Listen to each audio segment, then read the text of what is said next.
अस्सलाम वालेकुम, नमस्कार, आदाब। मैं साजिद हुसैन और आप देख रहे हैं चाकुलिया टाइम्स। देश में बढ़ते कोरोना मरीजों की तादाद यकीनन देश के लिए चिंता का सबब है। भारत में अब तक कोरोना से संक्रमित लोगों का आंकड़ा 62,000 के पार जा पहुंचा है, जबकि 2200 से ज़्यादा लोगों की मौत हो चुकी है। पश्चिम बंगाल में भी कोरोना का कहर जारी है। पश्चिम बंगाल में भी तकरीबन 1900 से ज़्यादा लोग कोरोना से संक्रमित हैं। अब तक 100 से ज़्यादा लोगों की मौत भी हो चुकी है और आए दिन नए मामले सामने आ रहे हैं। लेकिन इस पर राजनीतिक दलों से जुड़े हुए लोग जिस तरह की राजनीति कोरोना को एक मुद्दा बनाए हुए हैं और इसमें जिस तरह की भी राजनीति कर रहे हैं, जो मुस्तकबिल के लिए एक अच्छा संदेश नहीं है। इन्हीं मुद्दों से जुड़े चंद सवाल लेकर हाजिर हुए हैं हम आज all India Forward Bloc youth के लीडर और आपका जुबोलीग वेस्ट बंगाल स्टेट कमेटी के मेंबर जनाब इफ्तिखार आलम साहब के पास, और उनसे जानने की कोशिश करते हैं कि मेरे द्वारा किए गए सवालों पर उनकी क्या राय है। तो सबसे पहले सर, आपका तो बहुत बहुत स्वागत है हमारे चैनल में। और सबसे पहला सवाल मेरा आपसे कि बंगाल में जिस तरह से कोरोना के आए दिन नए मामले सामने आ रहे हैं, संक्रमण का मामला बढ़ रहा है, मौतों का आंकड़ा बढ़ रहा है, इन सब को देखते हुए पश्चिम बंगाल सरकार जिस तरह से कोरोना महामारी के खिलाफ लड़ाई में जिस तरह के भी इंतजामात किए हैं,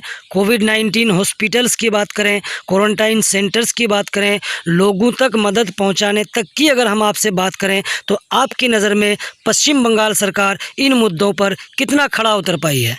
चाकुलिया टाइम्स के तमाम दर्शकों को मेरा प्यार भरा सलाम, नमस्कार। देखिए, जैसा कि मैं आपको बता दूं कि कोरोना को लेके पूरी दुनिया इस तबाहकारी के चपेट में है। आज उसी तरह से अगर हम भारत की बात करें तो हमारा भारत में भी आज इसका कहर अपने चपेट में आम आदमियों को ले चुका है।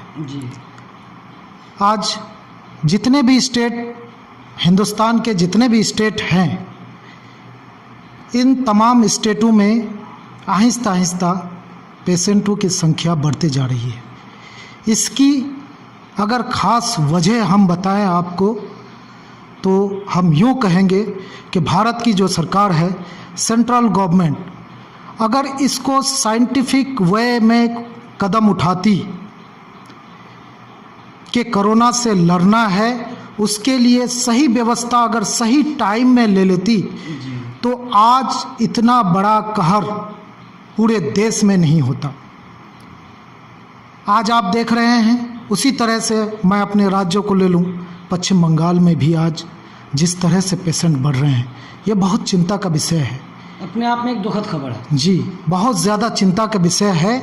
आज यहाँ की भी सरकार, हमारी राज्य सरकार भी सही वक्त में सही कदम नहीं उठा रही है। अगर जिस तरह से मरीज बढ़ते जा रहे हैं, अगर सही कदम ना उठाया जाए तो इससे कोई नहीं बच सकता है। ये महामारी हम तमाम लोगों को अपने चपेट में ले लेगी। और हम सबों को चाहिए, अभी जितने भी लोग पॉलिटिक्स अगर करते हैं, पॉलिटिकल लोग हैं, पॉलिटिक्स कीजिए, मना नहीं है, पॉलिटिक्स तो करेगा। अभी पॉलिटिक्स जो है, नेगेटिव पॉलिटिक्स नहीं होना चाहिए। पॉलिटिक्स अभी इस अकाल के टाइम में पॉलिटिक्स जो है पॉजिटिव होना चाहिए, मैं यही कहूँगा। आज आप देखिए, अपने ही सब डिवीज़न में देख लीजिए, यहाँ की आबादी कम नहीं है। और जिस तरह से कोरोना आपके बॉर्डर एरिया में, बॉर्डर के इलाके किशनगंज को ले लीजिए, वहाँ पे 8 पेशेंट पाया गया है। आपके उत्तर दिनाजपुर में 3 पेशेंट पाया गया है। इस तरह अगर किशनगंज से बॉर्डरों को जिस तरह से सील किया गया है, इसको हम गवर्नमेंट ने जल्दबाजी कदम उठा के सील किया गया है। बहुत अच्छा कदम लिया है, इसको हम सराहते हैं।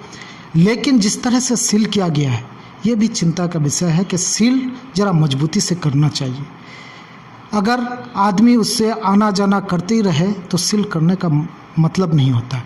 लेकिन जिस तरह से किशनगंज में पेशेंटों की संख्या बढ़ते जा रही है, आज हमारे ग्वालपोखर, इस्लामपुर या आप पूरे उत्तर दिनाजपुर को आप ले लीजिए, उत्तर दिनाजपुर में सही तरीका का इंतजाम सरकार के तरफ से नहीं किया गया है।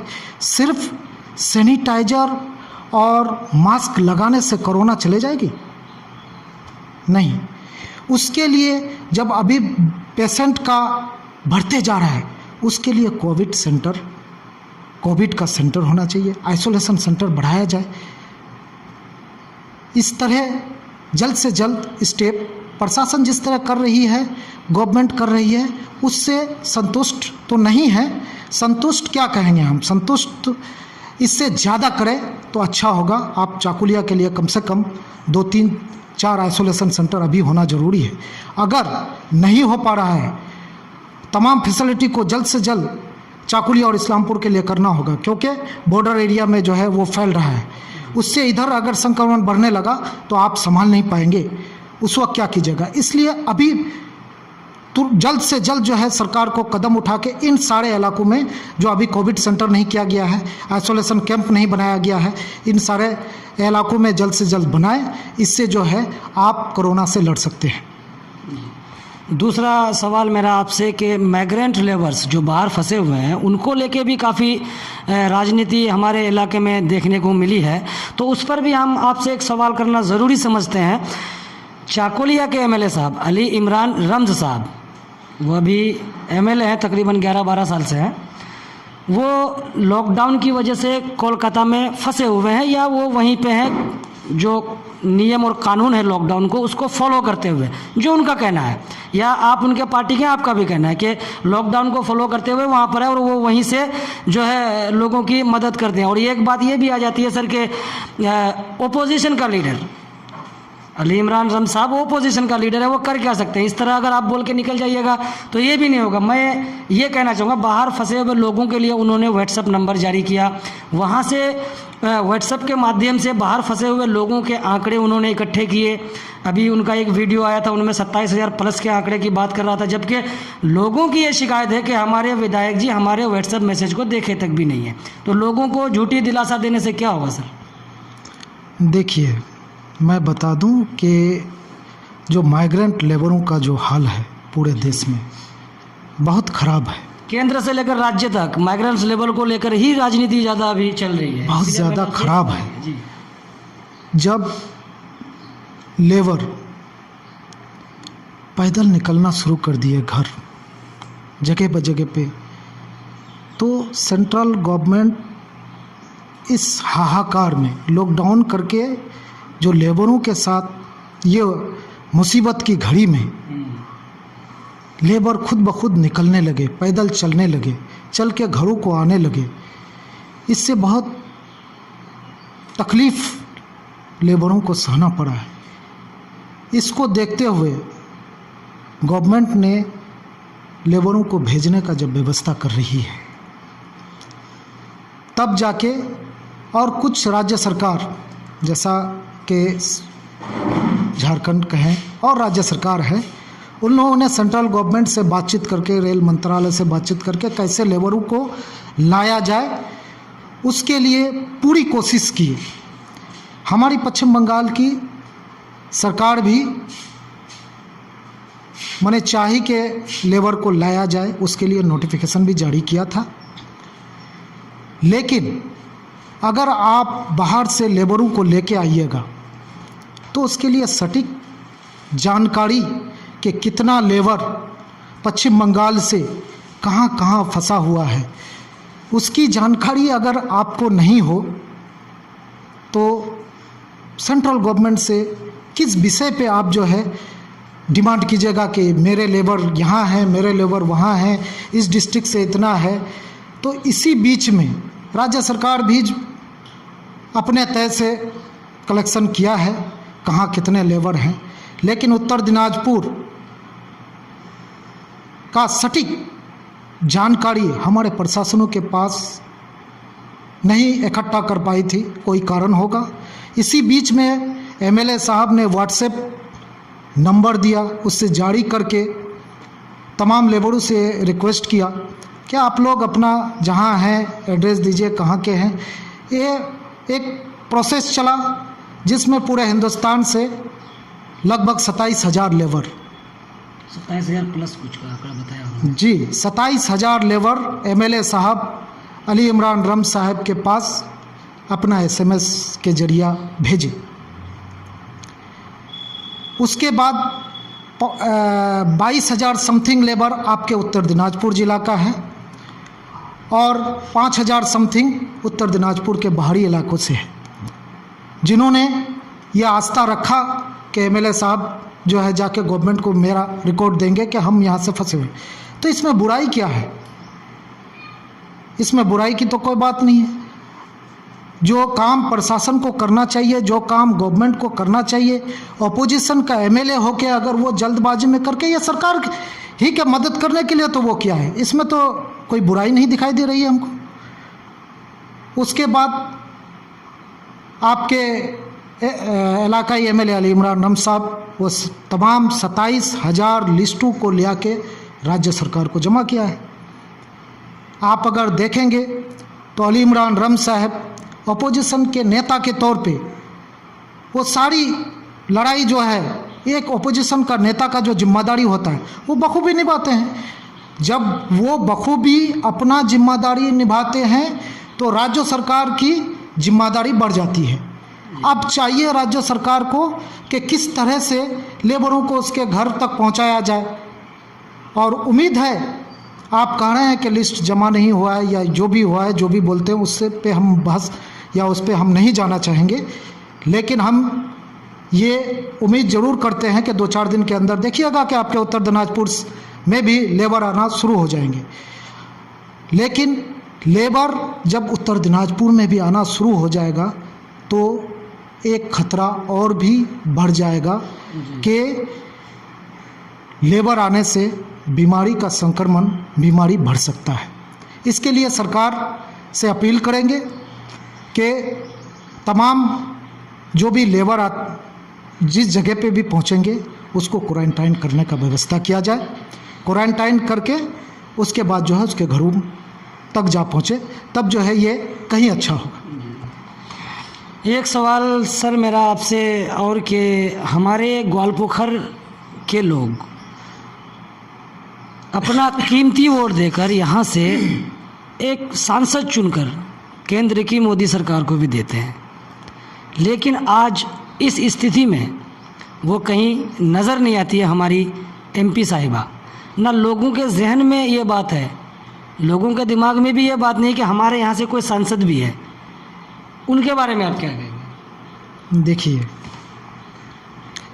जो सांसद है उनका भी कुछ फ़र्ज़ बनता है अपने इलाके के लिए। केंद्र सरकार में है, वो केंद्र सरकार में है, अगर चाहे तो अपने क्षेत्र के लिए बहुत कुछ कर सकती है। जो सांसद है जी, तो उसका भी जब आप सवाल हमसे पूछे तो उसका नाम कुछ हम भी सोचे कि उसका नाम क्या है। हमको ज़रा नाम याद करना पड़ा। देवोश्री चौधरी। देवोश्री चौधरी जी।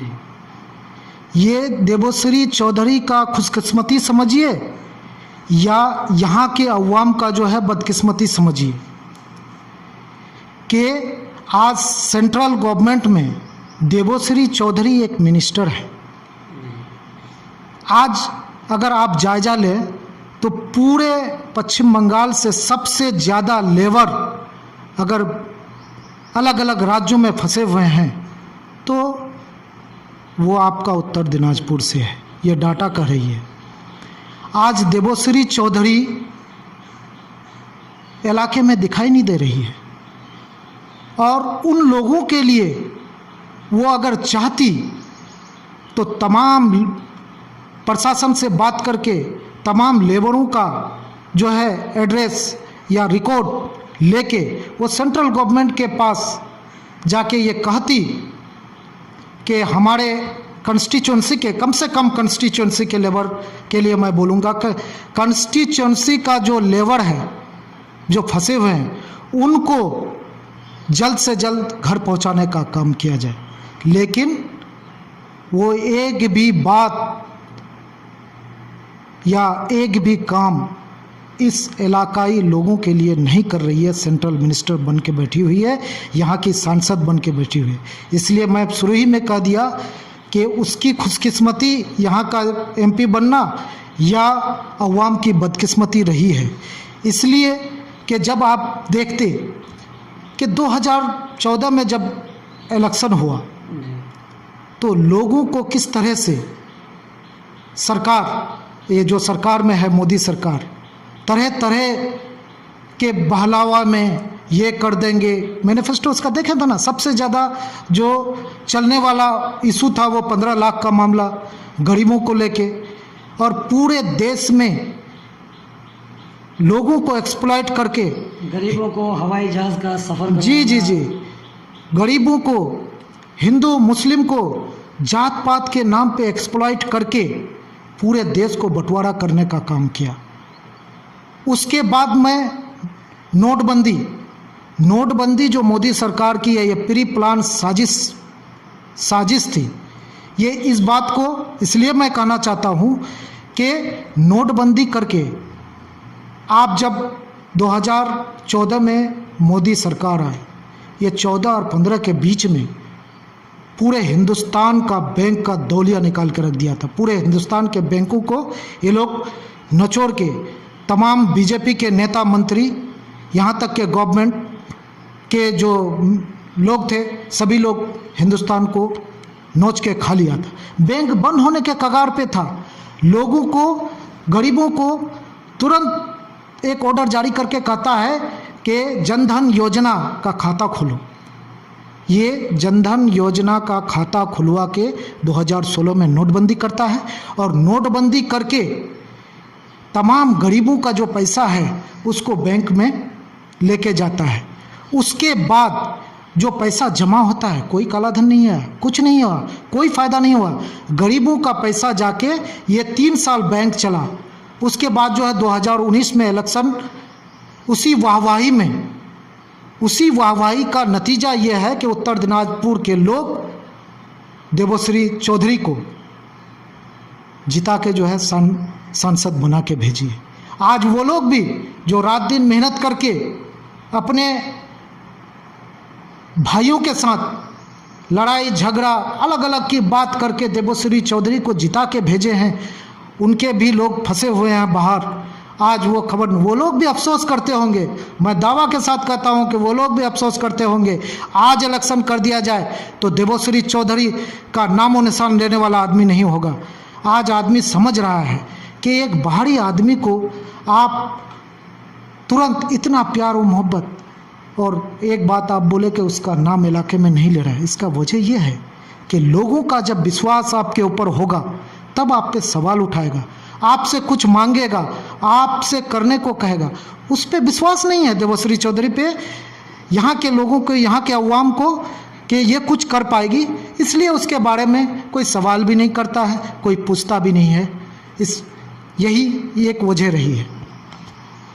एक मेरा आपसे आखिरी सवाल, क्योंकि वक्त भी ज़्यादा हो रहा है, तो मैं बस आपसे एक आखिरी सवाल इलाके के लोगों के लिए मैं पूछना चाहूँगा कि हमारे राज्य में पश्चिम बंगाल सरकार, जो ममता बनर्जी की सरकार है, वो तरह तरह के योजनाओं का ऐलान करके लोगों तक मदद पहुंचाने की बखूबी कोशिश करती हैं, और देखा भी जा रहा है कि ज़मीनी स्तर पर कुछ मदद पहुंचाई जा रही है, चाहे वो फ्री राशन के माध्यम से हो, लोगों को क्या कहते हैं, तरह तरह के स्कीमों के तहत जो है मदद पहुंचाई जा रही है। लेकिन ज़मीनी स्तर पर जिस तरह की मदद सरकार वहाँ से कर रही है, इलाके के लोगों तक पूरी पहुँच पा रही है? आप इस पर क्या कहेंगे?